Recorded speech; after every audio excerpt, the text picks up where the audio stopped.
Welcome, everyone, to the PIPCAST 3000. I am Caedo Genesis. This is a bi-weekly podcast. Every other Sunday, 10 a.m. Pacific. Nailed it. I'm with my buddy here, BADCompanySarge. Howdy. And our special guest, Crazy-Eyed Eddie. Yay, I'm special. Yeah. How you doing, everybody? Yeah. And what do you do, sir?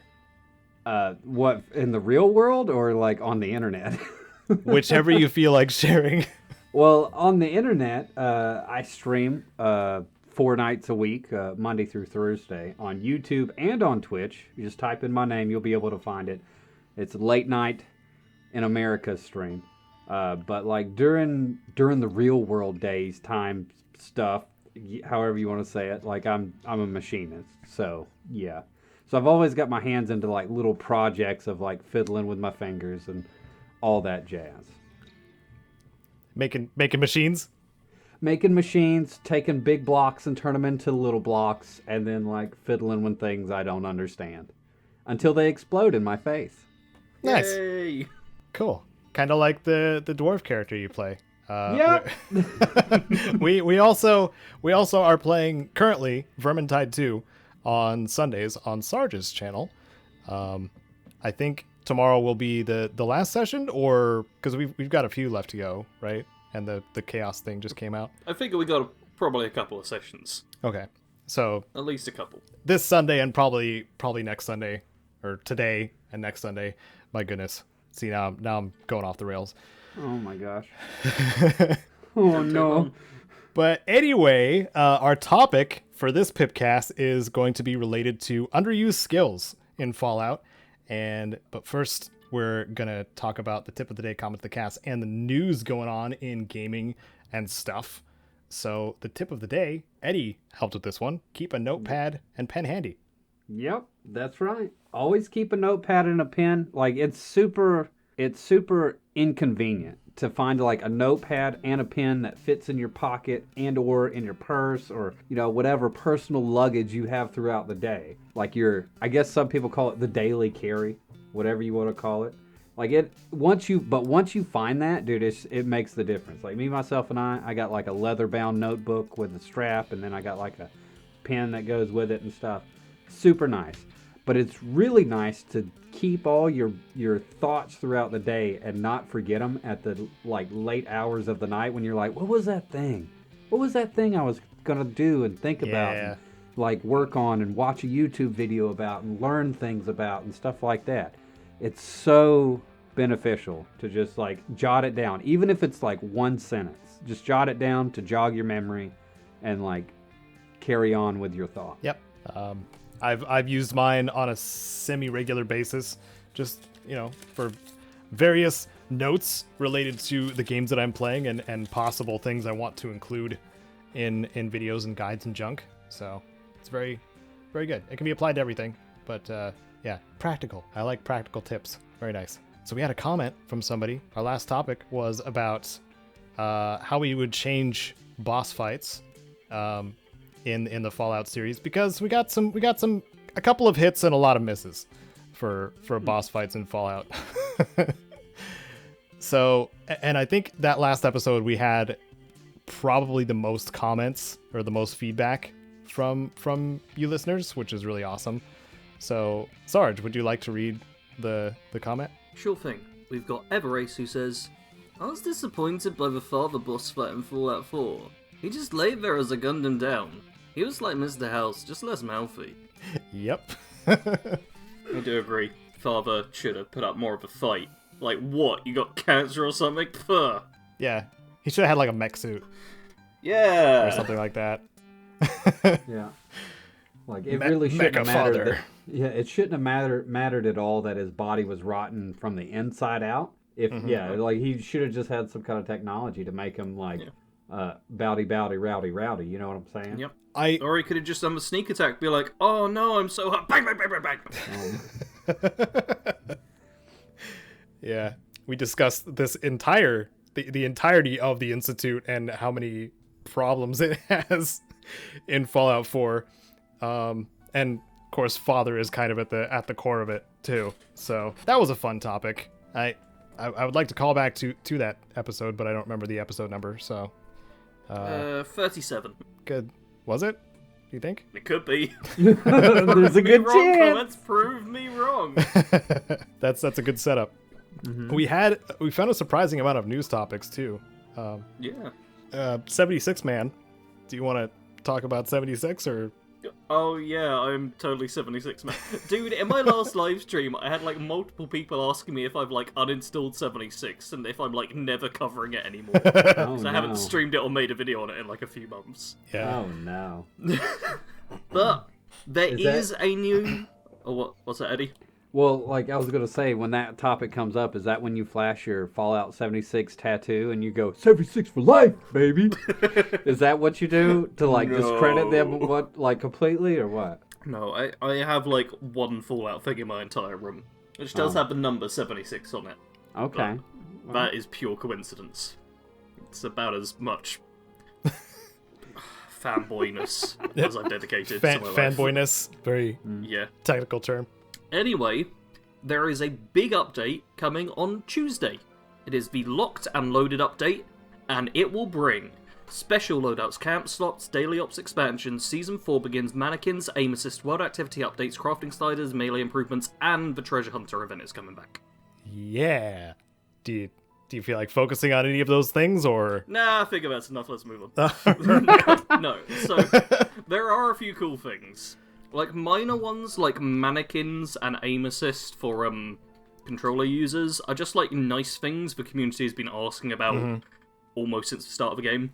And, I mean, Caedo, you'll love the fact that melee improvements mean that your melee attacks should actually hit now. The only thing that I've been wanting since Yeah. the beginning of 76. Like, if there's anything I just straight up wanted the whole time to be fixed, it was the actual damage connection with melee I feel attacks. like melee at the start of the game was the most powerful, and as the shooting got better and more reliable, melee fell behind a bit just because it's no guarantee, but when you hit the enemy, you'll actually hit the enemy. Yeah, it's like a 45-55 or 40-60.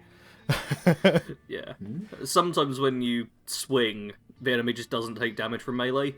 There's like some freaky hit detection that's been going on with the game, and it's obviously a right pain if you're melee, because melee is generally focused on very high damage as well, and not so many hits. Is 76 peer-to-peer? No, it's not. It's on a server. it's on servers. Yeah. Because usually when there's like melee issues like that, like hitbox registration issues like that, in today's day and age, it's mostly down to like net code. Like your session is reporting to another session that reports to another session that links it all together from another person's session, and like it just sometimes if it ain't fast enough, it just doesn't register hits like that. Yep. Yeah. And if you have a really fast attack speed, like a lot of melee players do, Yeah. and the game has to manage like where you are as opposed to where the enemy is too, which was a part of the problem. Like I would be like sprinting into enemies and then like moving to the left and right so they, I could avoid their attacks and stuff like that. But yeah, because I was doing that and not just like having the server register that I was just moving forwards right into them and attacking, then sometimes they didn't hit, or a lot of the time they didn't hit. So does it do the whole thing where like you do like boatloads of damage and you're like sitting there looking at a health bar or some kind of like meter for their health, the enemy health, and then you're like, yeah, it's almost dead, and then all of a sudden it like gets like a quarter of its health back, and you're like, how did that happen? How? Like that mainly, not really. No, the only thing that comes close to that was the flamethrower glitch. Oh. That does happen to me sometimes when my internet like plays up for a minute. Like the game won't boot me out, but enemies will suddenly like regain health. But that is literally just internet on my side dying, and the game tried to carry on pretending everything's fine. Yeah, like in the majority of games that I've played that do that, mostly like Destiny 2 and Destiny 1, what it is like you're doing damage faster than the actual tick rate of like the refresh of the network. So your client is registering like, all right, you're doing this much damage, you're doing this much damage, and then like the main client is like, nope, you did this much, and then it resets the health of the enemy, and you're just like, oh, that's so I'm doing damage faster than the game can do math. That's amazing. That's pretty awesome. Was there any other of the cool features that you were into, Sarge? There's a few big things. Daily Ops, which is kind of a repeatable thing you do each day, is getting more game modes, locations, enemies, mutations for those enemies, and different rewards, which I think is very good, because Daily Ops is the kind of thing that, if you're a high-level player, that's what you'll log in and do on a daily basis. So the fact that it's not going to be like the same 3 or 4 locations with the same few enemy types, and all the same modifiers over and over again, is very good. That is literally just something which needs more and more modifiers to keep it varied. Mm-hmm. Because I feel like for the first month that Daily Ops came out, it was pretty fun, because you only ever did like the same exact thing a few times. But now that it's been out for a while, it's like, oh, invisible super mutants again. Wow, what fun. Because you've done it like 20 times. Yeah. Some more stuff of that is good, including a different game mode, just perfect. More modifiers better. Camp slots. Camp building is like a big thing in 76. Japan especially, they go crazy with their camps. Like, they're renowned for that within the 76 community. So now you can build like multiple camps, only one will show up at a time, but rather than having to rebuild an entire camp in a different area, you just choose from your list which camp you want active, and then it like basically closes down the camp you had up before and reactivates the new one which you've already built, which is pretty cool.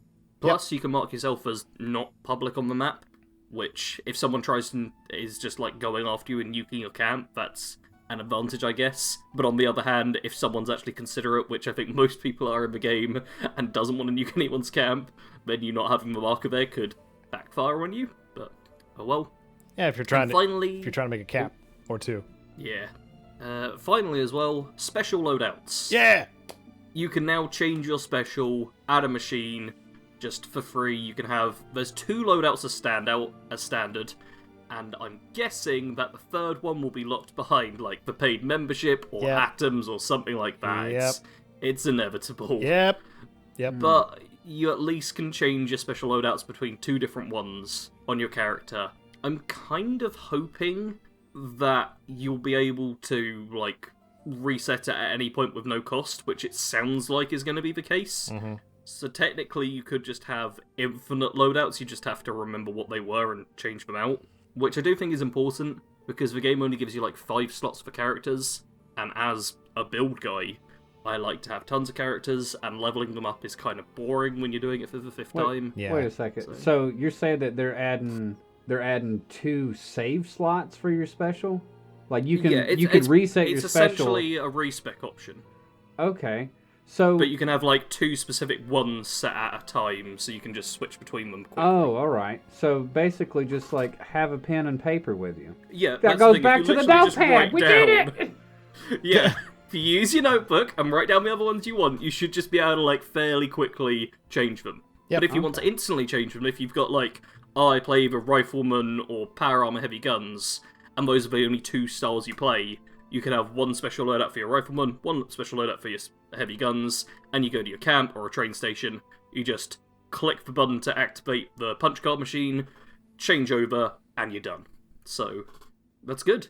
Well, there's no shortage of online games to play, right? And one in particular has just turned 8 years old. And it's a game that I have definitely put time into, but am afraid to return to because of how complicated it gets each time. And that is Warframe.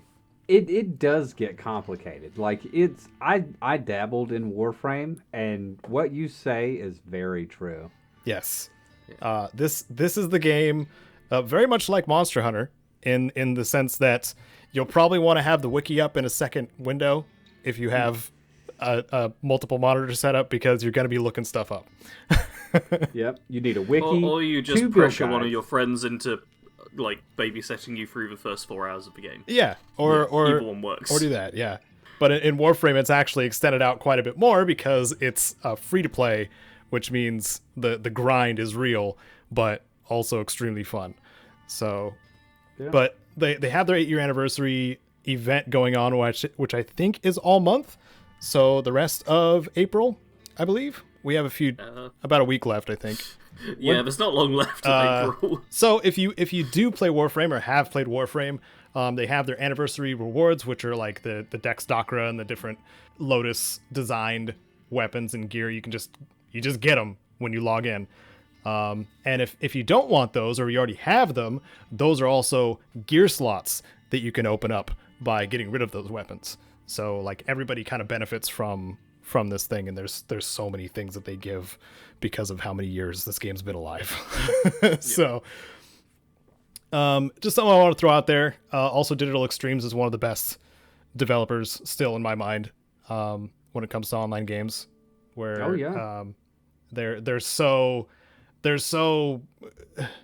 communicate-tastic with their community, and even the 10-gen stuff, which a lot of games need to do more, which is community-made content that they can get money kickbacks from the people that created them. It's curated, obviously, but not as egregious as Creation Club, I want to say. So is because this is cosmetic stuff. So the 10-gen, it's not like mods or nothing. It's just like cosmetic armor sets or something like that. Then. Yeah, different like reskins basically. Okay. For all right. for warframes and weapons, and I think it's just warframes actually. But again, I haven't played it in a long time. Yeah, but... why don't more games do that? Like, see, that's a trend that I've totally noticed. Like any game that's super popular, let's take Monster Hunter, right? Monster Hunter World, or Warframe, or Destiny, or even Fallout, right?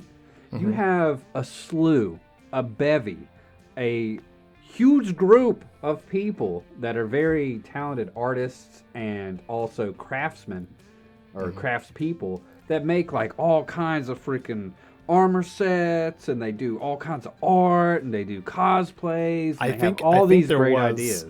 A community contest for something in Monster Hunter World. It just came to mind. It was one of the Palico outfits for the Wiggler outfit for the cat as well. I think that was one of them. Yeah, but like, why don't more game developers peruse these artistic peoples and like pick and choose talent and give them cut of the profits because they put in the artistic work and they came up with the idea and stuff like that. But like that's content right there that the community's already into. You mean like the Creation Club that was added to Fallout 4 and Skyrim? Yeah, I mean that's a thing, but there's ways to do it to where it's not that skeezy. Yeah, I think the problem is actually implementing it, because a lot of the time these are like free things if they're in the case of mods like with the Bethesda stuff, and then if you go, oh, you have to pay for this now, people are like, no, screw that, even though you're helping the people who made it. And then at other times it's just like, well, no, we can just get our own people. Well, it's the difference of cosmetics and functional too. Like all the Warframe and the Monster Hunter ones are cosmetics, and I think you just get it by questing in Monster Hunter, whereas it's like $5-6 for a 10-gen in Warframe, but it's all cosmetic, as opposed to Creation Club stuff where it's actual content that changes your game. Yeah. So I don't know. I mean, or a mixture actually. Like if they wanted to, like they could just do it to where like they pay like not really like a bug bounty, but it's like, hey, for this armor design, we're gonna give you X number of monies, right? Per design. If we choose your design, we're gonna give you this much money. If you don't want that much money or you would like more, then we're just not gonna use your design. And that, like, not saying your design's bad, but like this is what we're willing to pay for this design. And like, there's probably people that can make careers out of just designing stuff if they do that. Mm-hmm. So one of my favorite things that DE does with their community, or has done in the past, was community designed Warframes, where the community would actually get together and design one of the next Warframes for the game. The very first one I think was Nova, like I'm pretty sure that was a community designed one. And the most recent one was the quote-unquote broken frame, which was just like a mess of parts put together and did like some of the weird glitchy stuff that something just thrown together would do. Uh-huh. I'm not describing it very well, but... I just had an idea. tell me if somebody's already done this, right? So there's clans or groups or whatever, or dojos or whatever you want to call it in Warframe, right? Where it's like a group of people that work for a thing or whatever, right? So what if you had clan-specific Warframe cosmetics? Like, what if you made a module to where your clan could just design a Warframe cosmetic skin for, like, all your rhinos, they look like this, and all your other ones, they look like this, and stuff like that. But that's, like, your clan's thing. And then, like, that's your crew, man. When all y'all got your stuff on, y'all rolling deep, you know what I'm saying? When you roll up in the place, everybody knows you're there. I think the closest to that is the clan emblems, which are approved by DE. Like, you just send it in. But that's for just your the clan. emblem, though, man. It is just the emblem, I know. But I mean, clans of course have their own bonuses too. Like you get clan tech, which is all kinds of weapon unlocks and gear unlocks and stuff like that just by being in one. So. But dude, like, that's a way. Like, I hate to say it, but that's a way they could totally make money. Like, unlock it to where a clan can have their own thing, and then, like, it gets approval and stuff like that. And once it gets approval, like, everybody in the clan pays like $1, because you got to pay, like, storage fee of the data and stuff like that. You, like, pay $1, they make like a 15% profit on it, and then everybody's got their own clan thing. I think that would be pretty cool. But anyway, let's stop thinking about how to make them money and how to get our stuff for free. How about that? Why do we do that? I like free stuff. Free stuff's nice. It's almost healthy. Mm-hmm. Keeping people healthy is important. Wow, you're really not taking that crown from Sarge, are you? You're really not. You're just really not taking that. See, I had a segue and I specifically said nothing because I knew Caedo would try. I wanted to see what he could do. Sarge Go is for just, it, Sarge. He's Do just sitting in the back wings, just like watching you burn. And he's just like, Yeah. yes, fill your heart with hatred, yes. Yeah. He's Shia LaBeouf before he claps. Just waiting for me to succeed, but it never happens. Oh my goodness. All right, Do your thing, Sarge. Do it. Yes, please fill in the audience, because they're just sitting here like, what are they talking about? I mean, there's not really a segue after that point now. It's gone too far. So let's just talk about Minecraft's latest update. Okay. We've got a bit of an announcement about their next big update, which is Caves and Cliffs, which I assume will add both caves and cliffs. But they're already Yeah. in the game, so it's like, what are you talking about? Yeah. Minecraft just keeps getting updated. And I mean, it's popular again. It's got like its 7th coming or whatever, so good on it. But they are delaying it for a couple of reasons. First up is just like, hey, it's not fully ready. If we released it at the time we originally were going to, it wouldn't be very good. There'd be a lot of problems. Just, you know, the standard stuff we're used to. And secondly, hey, we don't want to work our team to death. We have a feeling that might have some negative consequences to it. So maybe we'll let them work on it at a rate where they don't want to quit. Mojang Studios MVP. I like how this is MVP. Hey guys, we've decided not to be terrible to our employees. Yeah. Oh my god, they're the best! Yeah, We've but decided not to ruin our developers' lives by working them until But they how stop. many breathing. times has a game dev like said that, and then like somebody like Jason Schreier or somebody at the Kotaku is just like, oh, they lied to us. Ah, they're really working them hard. That can happen. Yeah. Yeah. There's still no guarantee that this won't end with some crunch when it gets closer to the delayed release date of whatever. Yeah. But at least it's not guaranteed crunch. I'd rather have possible crunch than guaranteed crunch. But Yeah. see, you're never going to get rid of crunch. In a world of, like, No. I come from a world of manufacturing, right? Like, anytime you have a deadline, there's always pressure to meet that deadline. And the sooner you meet it, the more money you make, because time is money. Yeah. So, like, the battle against crunch is almost a losing battle. Like, don't get me wrong, like, crunch is not great, especially from a dev's point of view. Like, the dudes and ladies just sitting at their computer going blind from staring at screens, getting carpal tunnel from typing 15 hours a day and like making video games that we all take for granted and enjoy. Like those people, those are the ones, like they are the ones that suffer the most from it because they get little to no compensation for the detriment that they do to their own like mental and physical self. Yeah, it affects their bodies too. Like the main thing that when I think crunch, I don't just think of like, you know, a short term I need to, you know, get this done as quickly as possible kind of thing, working under pressure. I think more about the situations like with Anthem, like they were this was months and months of crunch, not just the short span of you know, getting everything ready to go gold. Like that kind of stuff is dangerous. Yeah, it needs to stop. How much you would have bet like the Anthem dev house was basically like, all right guys, your desks are over here. Against this one wall, we have 27 cots that you can sleep at. Oh, no doubt. No doubt people were sleeping in the office. Yeah, people were just like passing out on their keyboard. Maybe that was a couple of bugs. Just like, what if a bug just like had the shape of somebody's face and it was just their face on their keyboard? And it somehow transposed into the game? That'd be funny and also sad. Yes, it would be terribly sad. Terribly sad.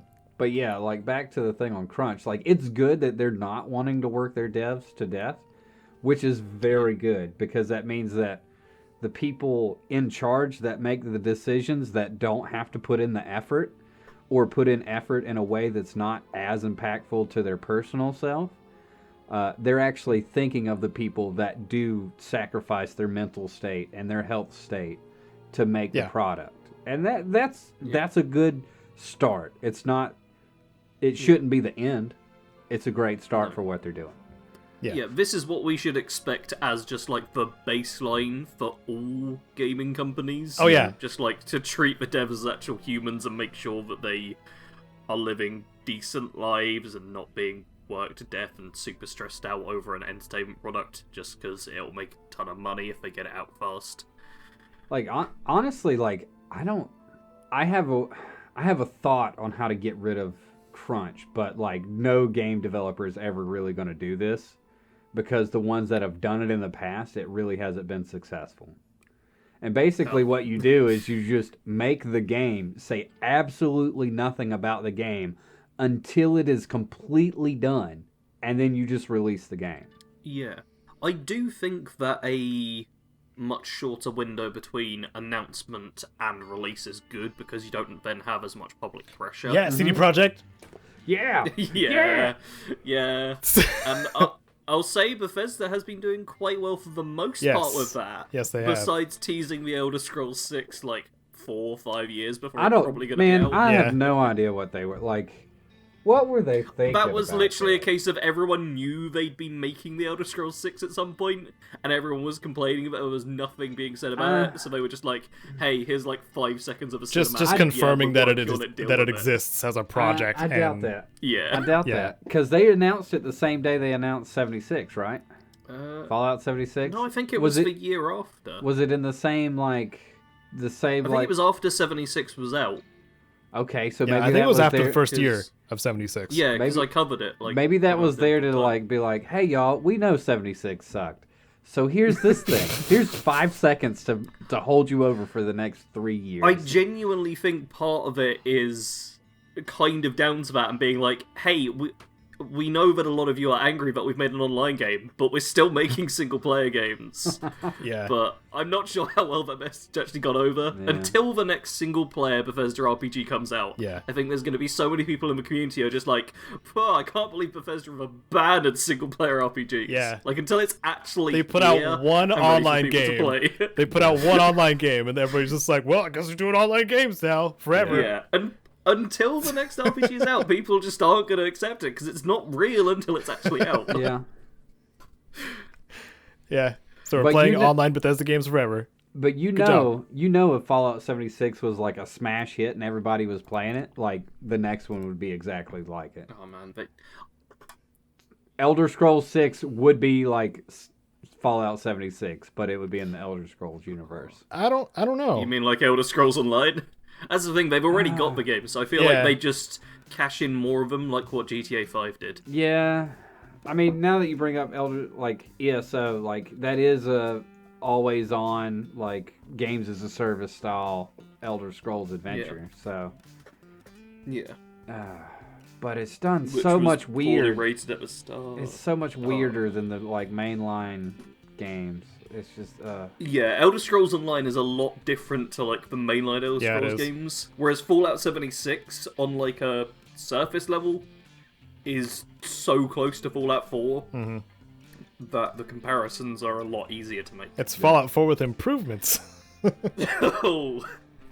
Big quotation marks around improvements there. At least, sure, a few other things are technically better, but yeah, so much of it at is least some quality of life stuff, especially a radial. Good God, we needed a radial so bad in 4. Yeah, I think we can come back to that at the end, though, because I'll be talking about the games. For now, let's talk about a world without Bethesda taking over the Fallout IP, with the world of Wasteland. Yeah! Oh, good sir, you dropped this crown. Here. Have it. Take it. Oh, thank you. It's just my crown. It just reattaches my head and never let it go again. Yeah, Wasteland 3 is getting its DLC. The Battle of Steeltown is coming out on June 3rd, according to official In Exile blog article post thing. Yep. And I mean, it's just more Wasteland 3. I very much enjoyed Wasteland 3. I haven't played it since a lot of the updates have happened. I'm assuming there was a lot of fine tuning happening where now it works kind of like a dream, and I still have yet to record for the list video that I have planned. Ooh. So I'm gonna probably enjoy some Wasteland 3 as one of the other duos for a little bit at least. Yeah. But yeah, looking forward to more Wasteland 3 stuff. This is the one I finally, unlike Wasteland 2, that I actually got to help fund through Fig, because I think I was still in trade school when Wasteland 2 was getting funded. So I was just I was making $50 every 2 weeks. They had stipends there, and that's all I got because I had room and board. So this time I actually got to help fund Wasteland 3, and I don't regret it. Because In Exile, they know how to do RPGs, that's for sure. Yeah. Former Interplay devs, by the way, if anybody is confused about who In Exile is, they split off to In Exile and Obsidian. I want to make that clear. Wasteland is the origin of Fallout. I wish more people knew this and it registered with them. Yeah. If you loved the original 2 Fallouts, you should be paying attention to the Wasteland franchise. Yes, and even if you can't get on with the first 2 games, Wasteland 3 has so many things in it that make it easier to play and understand, as opposed to other CRPGs, isometric RPGs. I mean, even Wasteland 2, which is the one I've played, is easier to play than Fallout 1 and Fallout 2 are. Mm-hmm. Worth paying attention to. Yeah. Okay. What else is worth paying attention to? Go on. Ooh, Humble Bundle pricing changes. He's just letting them burn. He's just letting them smolder in it. He's just oh, you wanna try and play with the big dogs? Okay, there you go. See, I was gonna compliment you, Caedo, on giving your money to a project because you believed in it. But it's not like you were giving away to charity or anything. You were giving to the devs, and that's exactly what Humble Bundle wants you to do. Yes. What is happening right now? Just tell the people what's going on. Humble Bundle is changing their prices, ladies and gentlemen. That's what's happening. I don't know. I haven't clicked on the link to open the article yet, but that's the gist. Okay, that's what the doc says. They're beating around a bush, and I don't know why. So, Humble Bundle is changing their pricing options. I'll be honest, I haven't bought anything from Humble Bundle in a long time, so I can't really remember what the things were like. But now it seems that the new pricing options are a little more restrictive, and are going to be giving a little bit more cash, or a decent chunk more cash to the devs, and less to charity, because it's just a case of chances are it wasn't working so well for the company. because, just giving all the money to charity, devs would be like, oh yeah, that's nice and all, but we'd actually like some money for our game, please. Mm-hmm. Which makes sense. So the site is making it so you can still click extra to charity, in which case you give more money to charity, and cut Humble Bundle slice down to apparently just 5%, but the majority of it, around 80%, I think, is just straight Is up going to publisher, going to the devs. Yeah, or publishers, sorry. Yeah. But I like the little... Still some money to charity. I like the GIF that they have in there that shows the whoever captured this making a purchase and then choosing the thing instead of using the slider. It's I mean, this feels like it was inevitable, because Humble Bundle was almost more of a charity site than a game store, due to the fact that you could pretty much just go, yep, give all the money to charity, please. Mm-hmm. Just money to charity.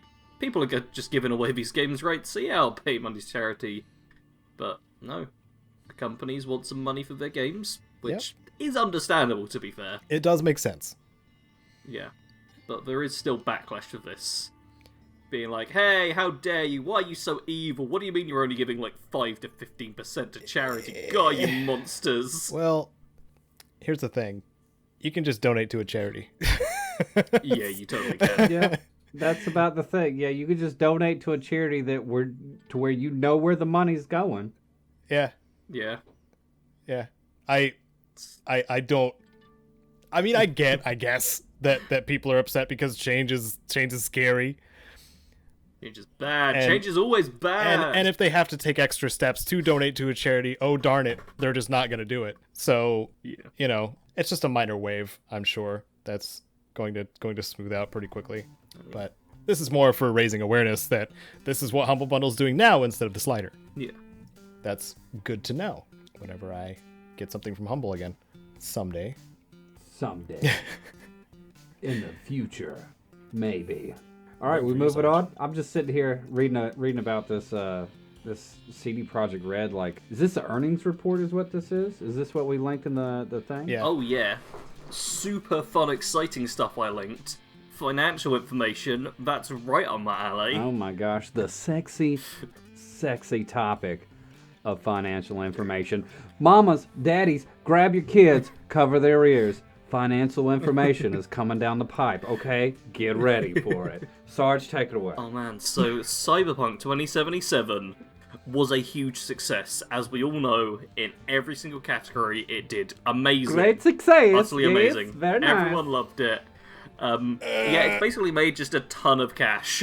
Is the short part of the story here. Had more than 13.7 million copies of the game sold last year, and 56% were PC and Stadia, so I think we can amend that to 59.9% were to PC, and then PS4 had 28%, Xbox One had 17%, and there's a bunch of them. That's ridiculous. Bunch of things sold. 73% of all sales were digital. Yep. Like the hard copies are going away. I do think there's two things to take into consideration there. Like, yes, hard copies are going away, but also 2020, we've not exactly been going out as much. Yeah, that is and true. getting something physical is a bit harder as well. That is true. Yeah. But I feel like there'll be a small increase maybe next year. But you forget, like, a lot of people got stuff shipped. Like, Amazon, broke the bank in 2020 just from shipping everything. Like, they shipped the world to the other side of the world.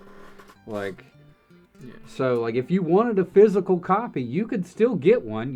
It just had a postage stamp on it, and that was it. I mean, I feel like the people who really do want physical copies will still be going for them. But when there's not the convenience of having a local game store you can just go to and easily get into and pick it up, it's not as big a deal. I know the thing that stopped me from getting physical copies was I bought Battlefield 1 for my Xbox. Mm-hmm.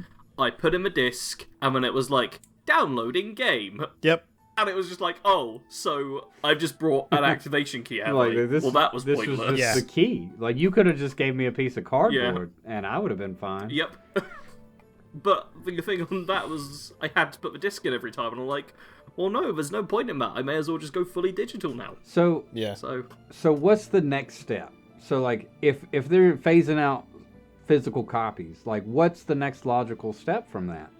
Is it like you get your digital key, right? And then you can take that digital key and it's either on a platform like Steam or something like that, or you could take that digital key and put it on a USB, like a USB wallet, like a piece of crypto or something like that, to where like no matter what PC you're at, you still have the key for that game, and you could like go to a totally different PC and plug in that thumb drive and start downloading it and not have to pay for it again. I feel like digital, just as it is the way to go, because people have like accounts linked to the stores and stuff. Yeah. So it's just log into your account and you've got the game. I figure it's going to stay like that for a long time. Yeah, I think like, it's... Stadia's tried for cloud stuff. And it Yeah, hasn't worked what too they're well. pushing the hardest right now is still, like, I mean, Stadia's failing pretty hard, but it is streaming games. Yeah. Like, really? That's going to take a while to get actual It's, up and yeah, working. yeah. 'Cause Like- internet issues are a thing, hence there's 3 of us here today rather than 4. Like, internet issues until, like, the majority of people have really good, really solid internet. You can't focus on streaming games to play them. I can't Yeah. believe you just blew over Jared like that and how he's not here. I can't believe you just did that. He's not Jared, we here, missed you. Sarge. If you miss Jared as much as we do, hit the like button, please. Every like will help bring Jared back. I swear. Yeah. Something I hope they do with these $13.7 million or million copies sold money Yeah. That's value. so much. I mean, It's whatever. so in terms much. of dollars, Oh my gosh. they had revenue $563 million on the year and profits of over $300 million. Okay. So with that, Yeah. I hope they inject a lot of that into the game that we were supposed to get. They better. Oh my gosh, dude. That's 300 million monies, man. Dude. Like, how much I genuinely... how much did Avengers Endgame, like, how much did that piece of entertainment cost to make? It was like $100 million or something, right? I'm Googling it now. Oh. The budget was $356 million. However, there's a lot of that going to be, whatchamacallit, advertising. Yeah, but that's, like, CD Projekt Red advertised the crap out of Cyberpunk. Like, there was no lack of advertising. So, like, Yeah. they made enough money off of Cyberpunk in the state it's in to almost make Avengers Endgame. Like, to almost make that quality of content at that level. That's crazy, man. Yeah. So if they... I think it's worth remembering as well from a player-based side of things that obviously Cyberpunk got quite poorly reviewed due to bugs and issues and just various different things. Yeah. But the game that goes badly is not the one that suffers from that kind of stuff. It's the next game in the series which will suffer. It's like how I think with Bethesda and Fallout 76, I don't think 76 actually has cost Bethesda. I think it's definitely made quite a big profit, but I feel like the next Fallout game, regardless of how good or bad it is, will suffer an initial loss to some extent because of a reputation 76 got. I don't... And I think it's kind of a knock-on effect, where the game that does badly can still make a huge profit, and then it's the next one that happens that suffers the consequences. I disagree, and here is go for it. the Go for it. soapbox that I'm gonna die on, okay?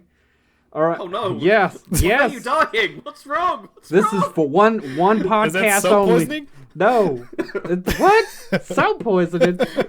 This ain't From the this soapbox. This ain't Fight Club. Like, come on, man. Out here making our own homemade soap and stuff. Anyway. All right. So Yeah. the thing I disagree with is like the next Fallout game or Bethesda quotey fingers. You can't see them. Just trust me. I'm quotey fingering. Okay. Yep. The next Bethesda title is gonna be a poor game or will be received poorly. I think that's not going to happen just for the simple fact that Microsoft bought ZeniMax.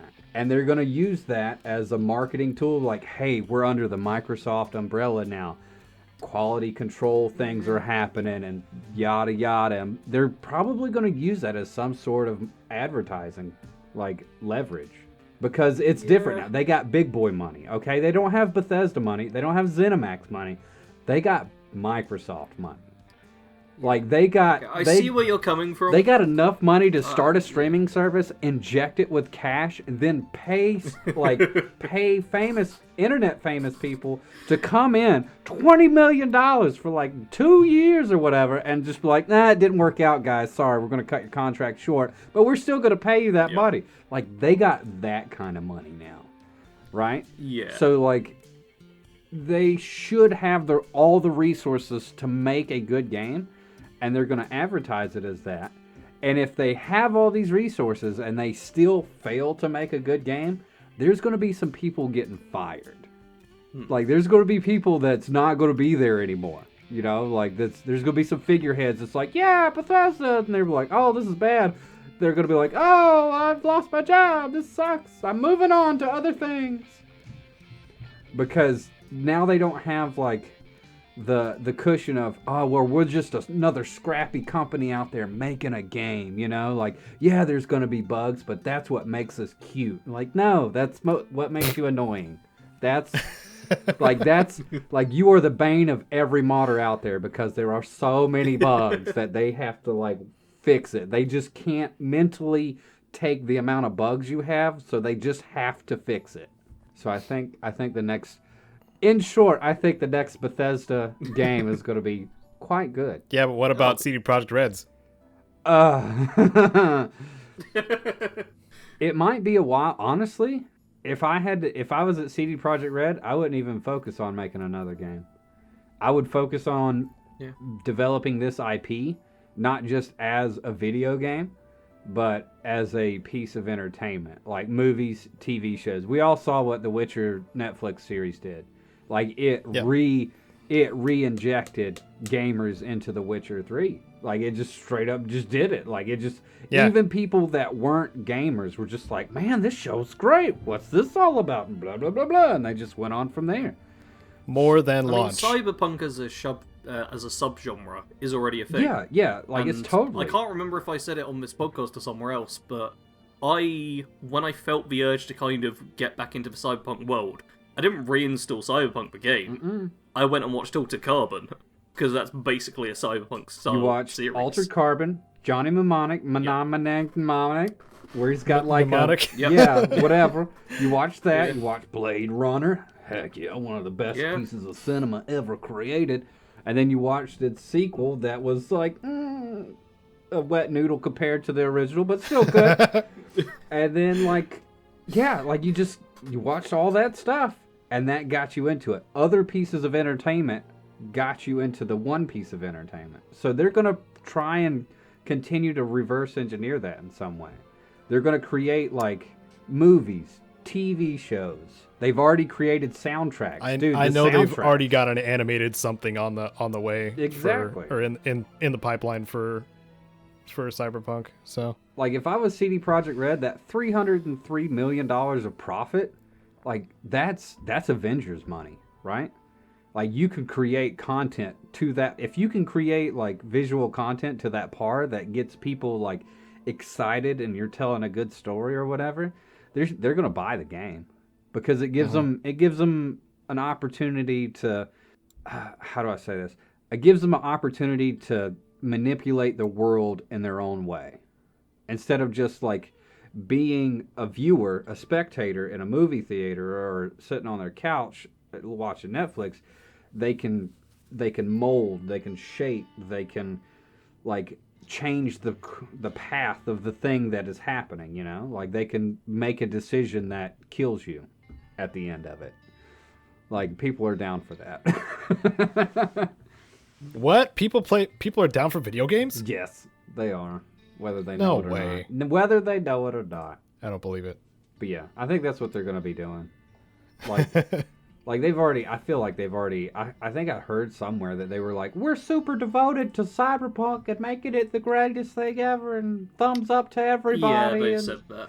So yeah, like, if they're devoted to Cyberpunk and they're going to stay with that IP, which I don't blame them, like, the world of Cyberpunk 2077, the actual, like, ecosystem is fantastic. Like, technically, the game is 15 years old. Like, comparing it to, like, Grand Theft Auto 5 and Red Dead Redemption 2 and, you know, like, other games like Fallout 76, like it had that many issues with it. And Fallout 76 is Fallout 4, so it's a 15-year-old game, or however old Fallout 4 is. But not quite that old. It's definitely not quite It's that only old. 6 years old. 7 years? okay, all right, 6 years old. I have a tendency to exaggerate. My apologies. You added an extra 2 digits. I know. Well, you know, like when in doubt, just double it. But like the world itself of Cyberpunk, like 2077, like walking down the street and just like looking at the buildings and seeing like the holographic fish swimming around and all that, like that stuff was so cool. It was just so sick. I spent 300 hours in that game just like driving around. Jeez. I had like 2 playthroughs. I just drove around a lot. That was about it. Yeah. Yeah. Driving that they fixed, thankfully. Yeah. So like if they get that right and they just like keep expanding on it, people are still gonna play the game, buy the game, whatever. Yeah. Shouldn't pre-order games like this though. Tell you that. Nope. No pre-order. I don't know who I'm speaking to now, but you're like, speaking to me. You're speaking to me. Yeah, and to anybody really who feels like listening, if especially if the advertisement or marketing extends past a year, like they're just dropping a whole bunch of stuff like CDPR did. Like I initially decided on my pre-order when I saw the wall running in Cyberpunk. Ooh. Yep. And I was like, That's not in the wall game. running, I Yeah. love that. And then they came up with It like, was amazing. hey guys, y'all saw that wall running, right? And that's what made you pre-order stuff? Well, guess what? Yeah, We got yeah. some bad news. It's not Yep. there. Man. yeah, there's a disappointing amount of disappointment. So anyway, just a reminder that you shouldn't pre-order something just because they're like, ooh, you get some cool bonuses. It's cool and all, but what if the rest of the stuff doesn't work? Yeah. Yeah. You gotta wait and see, kind of thing. The only reason I pre-ordered it, which I did, was because of the making content and needing to have it done as quickly as possible. Yeah. Wait for bozos like YouTubers who are going to make content on the game. Yeah. Before you fully dedicate Yeah, yourself. and there's- like, if you don't have a financial stake in getting the game early, then you can afford to Yeah. wait at least a couple of weeks till after release. Damn. Okay. The funny part was, I had a before the updates happened for Cyberpunk, I had a top 5 best handling vehicles or best vehicles. But now that they've reworked the entire system, which I absolutely hate about games nowadays, Yeah. then it like there was nothing to make basically out of that stuff that I recorded. So, because I would have to go back in the game and like determine like which car controls better, and they have a freaking slider in settings already anyway. So, you know, that makes me angry. Anyway, something that's making some fans angry and other fans happy is the Mortal Kombat movie. I can already tell you that the fan reception is a lot more accepting of this video game film than it was with the Monster Hunter movie. I can say that. Oh, that's not much of an accomplishment, but okay. Okay. Carry on. But I haven't seen the Mortal Kombat movie because I'm not really a Mortal Kombat fan per se. So I haven't seen it. I've heard very mixed things about it. Yeah. mixed. Yeah, I've heard mixed. Like, some people's going to be like, oh, this is sick. And other people's going to be like, I wasted money on this. It literally sounds like for a video game movie, it's pretty decent. But for a movie, it's not that great. Yeah. Okay. Yeah, but I haven't seen it. It's on HBO Max, right? It's on HBO Max and in theaters. Yeah. I think it's on YouTube Digital as well. Okay. Or YouTube movie thing, whatever. I might make a fun drinking game out of it or something. Just watch it for the fatalities and special effects and stuff like that. Didn't hear anything bad about the special effects, so. I've seen some of the special effects and it is such a mixed bag. Oh, really? Like, some of the... Like, there's a shot with the mechanical hand, which looks great. It is amazing. But there's times when there's fire swirling around, and fire is notoriously difficult, and Yeah. they clearly were like, we'll make it look alright, but we're not going to make it look great, so let's not bother with trying. Okay. Wow. And it's like, yeah, it's passable, it's not terrible, but you can tell, like, okay, they didn't worry too much about these shots. Ooh. Okay. So, that being said, if you're going to go watch it this weekend in a theater, please be safe.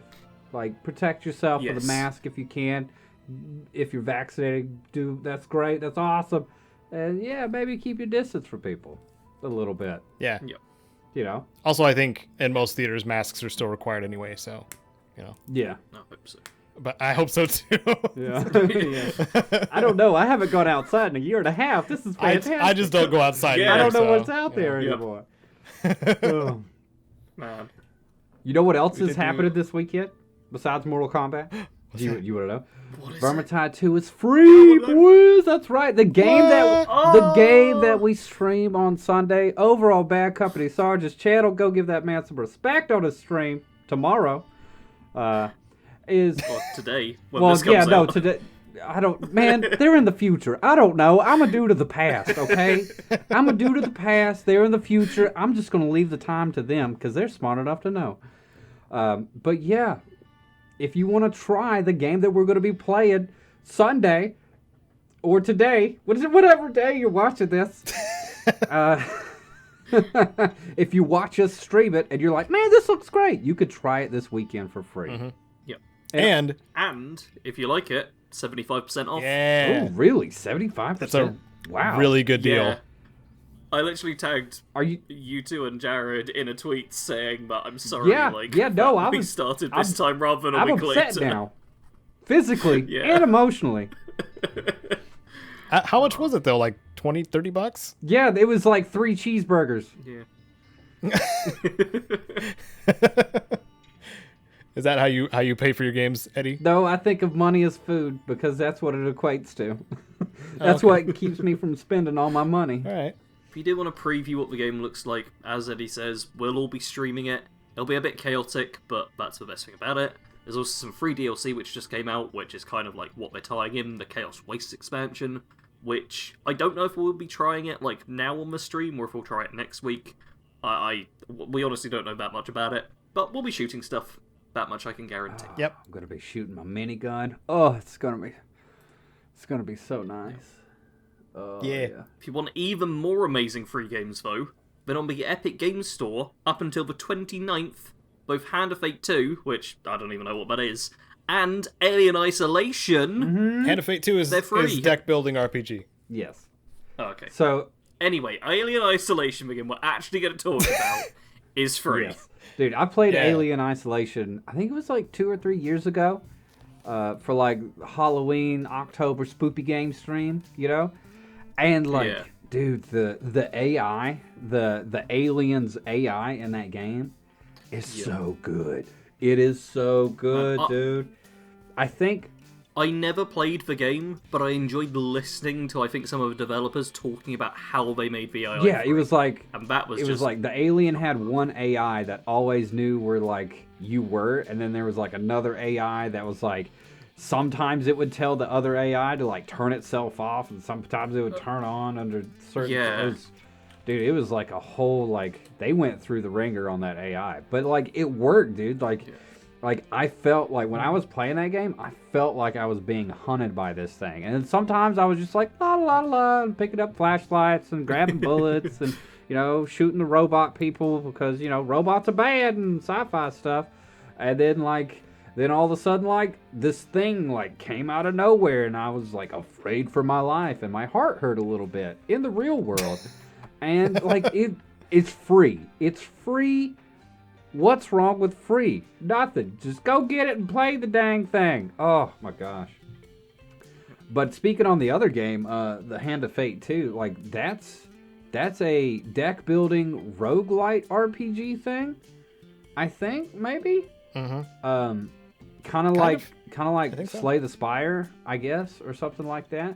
I downloaded it. I'm gonna try it out just to see if I like it or not, because I'm into the deck building kind of stuff. Because like I'm a Magic head and all that stuff. Love MTG and all that jazz. So yeah, there's some free games for you. That's news. I feel like that's news. Don't judge me. Yeah. Yeah. You know what is Oh god. Oh, You no. know- It's happening. you know- It's happening. He's doing it, Eddie. He's doing it, Eddie. Oh, I don't know if I can take this. you know what happens when you have free time. So much pain. Yeah. Oh god. Embrace the no. evil. Yeah. Let it consume you. You may get nostalgic for games long since past. Oh yes, That- bring it home. Bring it that home. may have had a small rebirth Yes. Such or as. remastering. Such as. Oh god.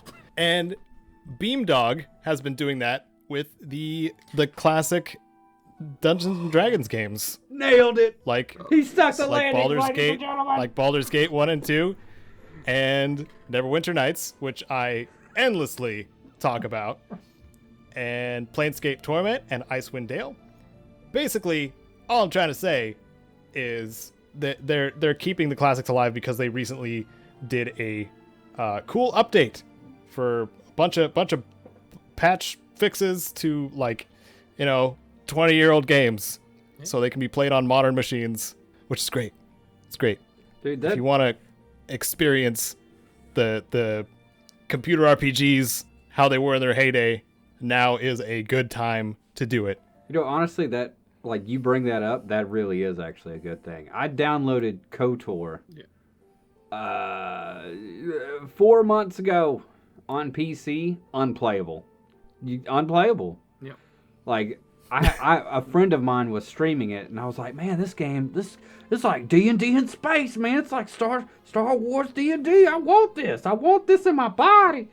And I was like all excited. I got it on Steam, and I was just like, how is he doing this? Like, how is he even playing this game? And I DM'd him, and he's like, dude, I'm playing this on Xbox, man. Like, that's the only way. That's the only way. He's capturing it off his Xbox. Yeah, he's just capturing it off of Xbox. So I'm just like, oh my goodness.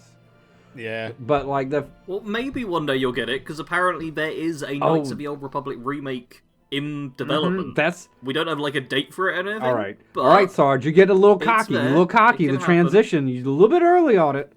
But hey, I just had. Okay. I think he was just waiting he was just waiting. for the smallest gap of time. He's just. I mean, you literally brought up Knights of the Old Yeah, Republic, which is our next news topic. So, But that ties into my had to point. mention. The old games like that, they're not bad. Yeah, graphically, they're not impressive. yeah. But the story, if you're a story person, old games like Baldur's Gate and Everwinter Nights, was that the thing? Neverwinter Nights. Neverwinter, Yes. yeah, I don't know. No, I'm sorry, my brain just hiccuped. I've been away for okay. a day and a half. Leave me alone. But keeping those to where people can play them on modern systems, yes, that needs to be a thing. Yeah. Fun fact: Beamdog also ported Neverwinter Nights Enhanced Edition over to Android phones as well. Oh, wait, you can play this on your phone? Yeah. Does that? If you have a phone that's more modern than mine. They didn't. I should They say. didn't skis it up, did they? No. And by skis it up, I mean put microtransactions. That's what skis No. is microtransaction. No, you actually got to buy the game, and then there's, it's just the game. Oh my gosh. Dude, Beamdog. Oh my goodness, you're so attractive. I do like that, and how it's getting to the point where a lot of older games, even if they're not getting full remakes, they're now at the point where they were made on a platform that was so technologically behind that nowadays phones are superior to them. I haven't played Knights of the Old Republic for a very long time, over 15 years. So And I mean, for me, you could have stopped after 8 words, and that would have been. Yeah. I haven't played. I never got a chance to play it. I tried one day and Steve was like, no! And that was it. I got to the point of making my own lightsaber, which was pretty sick, by the way. Gosh, dude. So is it like a Star Wars D&D It's a Star Wars RPG. Oh my gosh, dude. Yeah. Oh, I want it. I want a graphically beautiful Star Wars RPG. I just want it. No. Well, it's reportedly in development. So Yep. Yeah, I think we isn't it? It's a company. Oh, what's the name of it? It starts with an A. Aspire. Aspire. Yeah. Aspire's the ones that are they're remaking it. Yeah, they're remaking it. They're not just remastering it. They're remaking the whole thing. Okay, cool. That's great. Yeah, that's a great conversation. Schreier is suggesting that it may be a full remake, but Aspyr has largely focused on ports and small modernizations. Okay, all right. So, like, they've just been porting the game to different things, right? Like, that's all they've done. So, what's involved with a remake? Like, just from the ground up redoing it like they did Final Fantasy VII, or what? I mean, the problem is we don't really know right now. Yeah. Oh. There's not really much details. It's just a bit of speculation, bit of fodder to get everyone excited, get them overhyped years before anything actually happens. Yes. Well, guess what? They And did, and I'm And then be excited. disappointed when it comes out. Give it to me now! Take my FF7 money! Remake did have the benefit of original developers coming back and working together to make it happen as well. Whereas this is a different, as far as I know, a different team. So it's anybody's guess right now as to like what, if any improvements happen, or if it's just visual. I will say as well, the FF7 remake, I want to put huge quotation marks around. Are you remake, quotey fingering right 'cause now? It's more of a spin-off. Did I'd you say. just quotey finger? I did. I I'm quotey so fingered. proud. It's just a case of when people say like the Final Fantasy VII remake. Yeah, technically that's what it's Yeah. called, and it kind of follows the story at the start for a bit, but it is like it's basically alternate reality Final Fantasy VII. Yes, but it's also going to be canon. Well, But if that's canon and the old game's canon, why? You're just making it then complicated. you just got Yeah. then you got two cannons, and you could sink the other person's battleship. Yeah. Because there's so many Boom. cannons. Blam! Blammo! But even if Yeah. KOTOR is just a visual refresh, like from what I hear, like the story's there. Like the RPG element is there. Like they don't need to change it. It's already good. Like it's good enough that people still sing its praises to this day. Like if it just needs a graphical upgrade, yeah, why not? I'll buy it. Yeah. I look forward to it. What, to me buying it? I'll buy it just for Yes. Dude, I hope. If you want to buy it for all of us, you know. Dude, how cool would it be if they made it to where it was like multiplayer and we could all like just get in there and just like have our own campaign, like a 4-man campaign, like a D&D campaign? Oh, oh man, Oh, like Neverwinter Nights has? yes. Weird. I would still find some way to be a dwarf. I don't know why, but I would do it. Easily. That's easy. Everybody could be a dwarf. Anybody can. So we can move on to the topic, I suppose, right? The topic, we've been Yeah. talking for like a long time. I don't want to We spill the tea about how long we've been talking, but it's been a long time. Well, it may be a short one. I don't know. I don't know. It's alright. People got timestamps. They can jump to those if they want to. Yeah. We've got a thing pulled up. Sarge, do you want to start us off, seeing as how like you and/or Caedo know way more about this than what I do? Because I've only played 2 Bethesda games. Okay, don't judge me. I've only played Skyrim. Only 2? Yes, only Elder Scrolls 5 and Fallout 4. That's Only Skyrim 5. yes, Skyrim 554 Not- 76. Not Skyrim 4. Nope. Alright. There are skills in the Fallout games that Eddie has not played.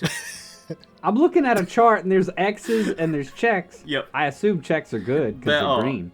So, the chart on the Fallout wiki is beautiful. I've got to give it that. Yes. However, it includes the Fallout tabletop game, which I don't approve of. Like, I'm fine with it being there, but I want it separated. I just want that made very clear. Okay. But anyway, in Fallout 2, Fallout Tactics, Fallout 3, and Fallout New Vegas, Fallout had skills as a specific section where when you leveled up, you'd increase skills, and they would have some sort of effect on the world, and depending on what they were called, they'd have a specific thing. So, big guns and small guns and guns relate to how good you are at firing your guns. They're how accurate they are, they're how well the guns perform, all of that stuff. Melee and unarmed, likewise, were for melee and unarmed. But then you had some active skills for stuff like first aid and medicine, which focused on healing yourself and others, then lockpick and repair, and science and survival, and then you had passive skills like barter and pilot for tactics. just the tactics. So, obviously some skills were used pretty much to the extent they could do. Guns, big guns and small guns, I feel like there's no room for improvement really with them. They just modified how good you were with firearms. Yeah. That makes sense. And I feel that for the most part, the combat skills were used as should be, because that's a fairly straightforward thing. Yeah. But when you get to active and passive skills, there's a lot of stuff which you don't use that much in games, or just have one very basic use. I think repair is honestly quite a big one. Yes. Where it kind of... You just repair your equipment, and it's very boring and Wait, basic. you could just... And you could just repair your equipment without having to buy a repair kit from the microtransaction store? That ain't gonna fly. What? Yeah. And I was going to say as well, like, the modern games have changed it now to where, like, in 76 you can repair it with junk or stuff, which kind of has made the skill a little less prevalent. Poor repair. Yep. So what are we talking about? Like how we can improve these, or are we just like lamenting the days of like, oh, this used to be the way it was back in my day when I played Fallout 2? I think it's gonna be a mixture. Okay. All right. Yeah, I feel like inevitably it will be a mixture. Well, but I feel like we should try and focus on what we could do to revive these skills, to make them really like have a place. Like, if you look at a name of it and go, oh, I've got a good idea for that, just shout it out. I'll be a Polly in this. Y'all could be the Nancys. Let's do it. Because I don't have a point of view, a frame of reference to be negative about it. But I could make stuff up on the top of my head. Let's do it. Where you want to start? Which one do you want to do? Okay. Well, I first wanted to say that I really appreciate what Obsidian did by combining small guns and big guns into just guns. That is, yeah. I just wanted to mention that real quick. And then they split it up again in Fallout 4 and Fallout 76. Wait, I mean, yeah, they split it up in a different way, though. Yeah. I think 76 still is spreading it a bit too much. Yeah. Whereas I think Fallout 4 has what, rifles and then rifles, then pistols. Rifles, pistols, automatics. And automatics. Big guns. So it's still split up into 4. Yeah, I kind of feel like I agree with you. Like, though, thinking about it, the way New Vegas did it, to where it was just all guns get buffed, or you use them better. Well, they had 2, which was guns and energy weapons. Yes. But like the thing of it is like when you start dividing your loot pool into like different sections, like small guns, big guns, fast guns, slow guns, then you like really make it to where you hamper like individual creativity. Like if I have a build that's only good with rifles and shotguns, then I'm not going to use this pistol that I just picked up. I'm not going to use this sniper that I just picked up because my build doesn't work for that. Yeah, it might have a good roll and I might put it in my pocket, but it's just junk until I actually change my build. Whereas if you kind of make your build to where it kind of covers all of it, like New Vegas kind of does, or at least it seems like it does by this chart, then you leave it more open to the player to make the choice on how it feels, not just how it performs. It seems like it does by this chart, because this chart doesn't include the strength requirement. Why are you all giddy about that? You're like... I was literally just sat here watching you fall into Oh the my trap. gosh, Yes. Oh my god. New Vegas does make it more complicated, but in a different Okay. way. Because they throw in a strength In a way that requirement makes for sense, weapons. though, right? Yeah, it still makes sense, but it's still the same thing. They just took a different path I to mean, get like, there. Rather than you specializing in like big guns, which are going to Yeah. require more strength Sarge, you anyway, forget, like, they were just like, nah, it's the Fallout same. players are hoarders. We buff strength anyway. We gotta is carry fair. stuff, man. Like, Our pockets Yeah. are only as big as our muscles. Man, that's something that annoys me about 76 also. It is annoying, isn't it? yeah.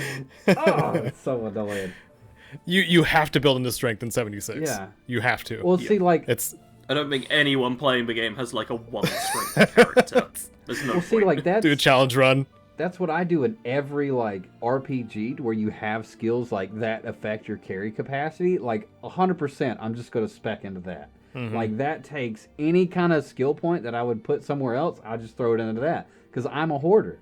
Like, I pick up every little thing and I put it in my pocket. If I can't use it, that's great. I'll use it for decoration or something. Or I'll, like, eventually ditch it one day when I'd never play the game again. But I will put it in my pocket just because it makes me feel good inside. It makes me feel whole. You know, it fills that empty space in my heart hole. So yeah, the whole... You are a genius, What? Eddie. What did I do? Because I think a big way to improve skills is to have a lot of them tie into carry capacity. So stuff like first aid / medicine, if you invest in that, as well as it improving the things, why not have it let you carry more stim packs, or more Radaway, or more things like that? Like naturally reduce weight of those things as well. Yeah. Yeah, because you're so used to carrying them around that you adapt to it. It's like how I used to always carry like a pencil behind my ear, so I wouldn't even notice it was there. It had no impact on me because I did it all the time. Because you were a nerd. It's just something that naturally Because happens. you were a nerd and you carried a pencil behind your ear. It has nothing to do with nerdiness. Nothing to do with that. I get what you're saying. I agree. So Yeah. the way that you would balance that, or somewhat balance it, is you would have to take the baseline carry capacity, you would have to move it up a little bit, but then make it to where the strength skill itself, when you leveled it up, the range of its increase would be less. So like you would go from being able to carry 100 pounds to maybe 175 pounds. Right? Because that's a realistic weight. Like, you look at a modern, like, military person, like, when they go on a hump or something like that, they're carrying roughly between 100 to maybe 170-something pounds. That's a realistic amount of stuff that people would carry. And so what you would do is do things like first aid. That's going to reduce the weight of all your medical supplies. Lockpicks. That's going to reduce the weight of all your lockpicks, obviously. And then, like, random junk that you loot. And then, like, science. Okay, cool. Now all your battery packs, all your chemicals and stuff that you use for your medicine, they're reduced. And then medicine also reduces your medicine, like your freaking grape thingamabobs and whatever. Yeah, you could totally do that. And then you could have a skill like athletics, right? To where, make that to where when you're over encumbered, because you will become over encumbered, your athletics, when it gets buffed, it actually makes it to where you move better when you're over encumbered, because everybody knows an athletic person actually can take damage better or recover from damage better than a non-athletic person, just from sheer muscle mass alone. I just imagine Death Stranding just holding onto the straps so you can move around. Oh my gosh, dude. Oh my gosh. Like, do this one thing and it will change your life. Yeah. Oh.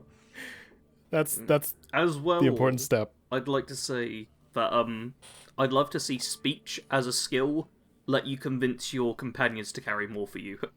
Oh, That'd be Just great. because I love the idea of a conversation of being like, "Oh, come on, buddy, you know you can put like 5 more pounds on. Come on, just another rifle." In that's your backpack. hilarious. You're fine. You're No, fine. make it to where you could do it with speech, or like if you fail the speech, you have to pay them more. Like you have to give them more caps. Like, because you're like, they're going to take it either way, right? Because you're the player.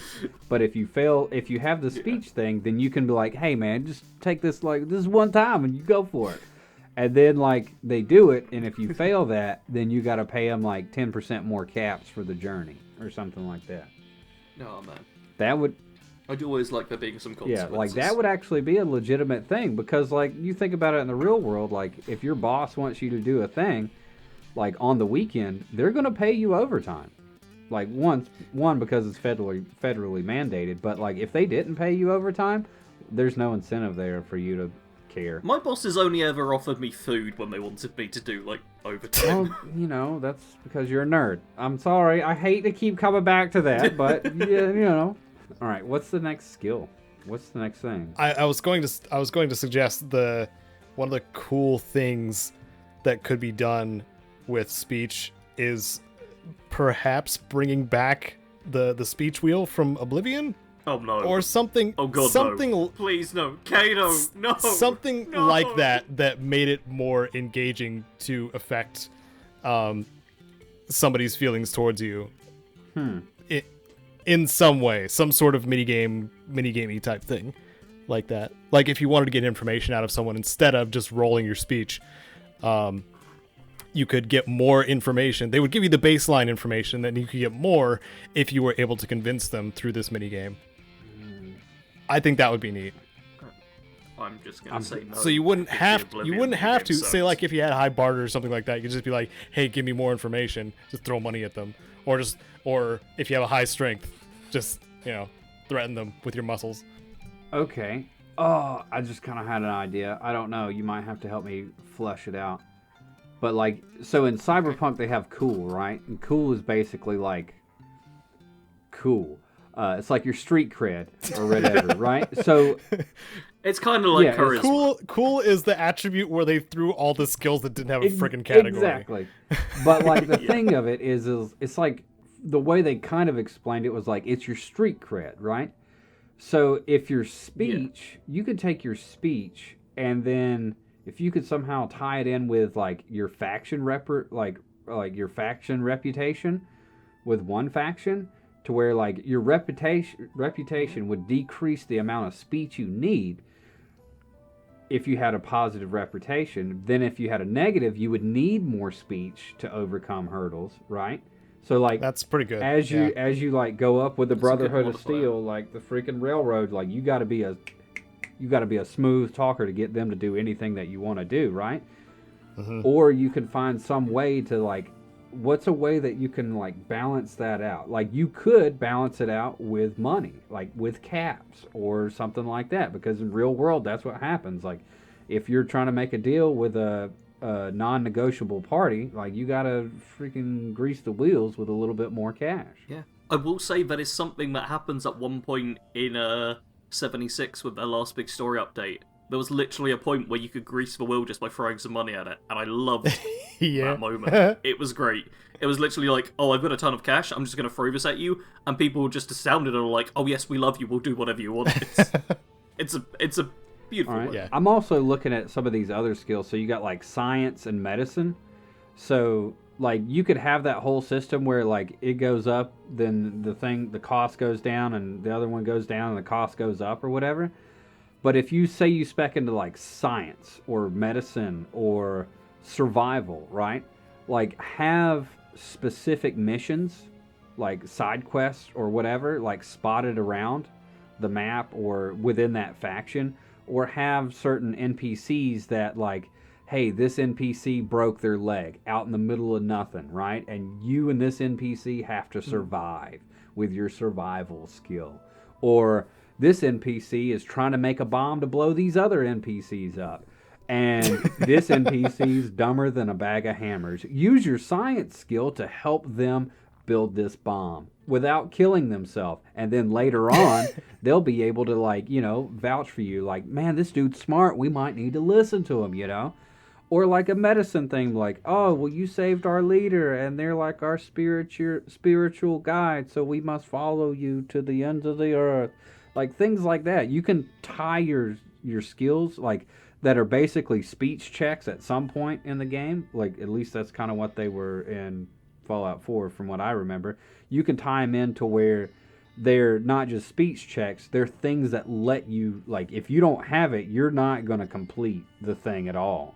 Like there's no way to complete it. Eddie, I think you might need to play Fallout 3 in New Vegas. Is that what? I was just going to suggest New Vegas. Is that what that does? You're pitching something very similar to that. It sounds like the way you're pitching it is more extended, but there's a lot of skill checks in both I was just games. thinking about Snuffles the Mole Rat. Yes, there is a mole rat who, if you have a medicine skill, you can repair. I was thinking about like big monumental things like saving Kaiser or that's what I'm thinking of. Like instead of just like having skill checks in a conversation to where it's like skill check, you can do this or you can't, like in Fallout 4, like which that sucked, man. I always hated that. I like make it to where like if your science isn't big enough to do this, then an animation happens, like a cutscene will go. And if it is big enough, another cutscene will go. And at the end of that cutscene, it's either going to be one thing or it's going to be another. And it can't be both. Or it can't, like, either this person lives or this person dies. And that's it. Like, I think having those little things would actually make it more like a role-playing thing. Yeah. That's That's New Vegas. That's it. Well, so now we've solved it. Like, basically, they just need to make New Vegas 27 more times, and there you go. Just make New Vegas 2, obviously. Oh my gosh. Oh god. We brought it back. Oh no. I feel as though you might have talked about this at some previous point, huh?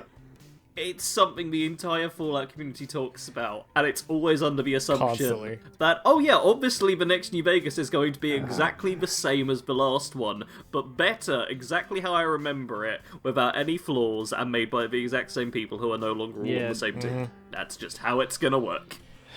Yeah. So, I've seen, if I can use Wasteland as an example, or Wasteland 3 as an example, in Fallout, the trap skill doesn't really have a place as much anymore because you can just see them. Yeah. if you're aware enough. So that makes sense. And with the addition of the explosive skill, instead of just throwing, they get a longer fuse timer if you have a higher explosive skill to disable, say, a mine or something like that, which is good. I think that's a good advancement, I suppose. But I still like the idea of like hidden mechanisms in walls and stuff like that where you would need some sort of traps or detection skill to find them. Yeah.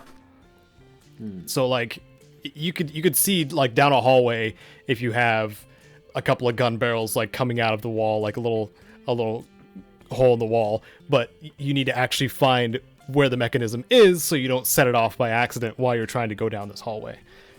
Yeah.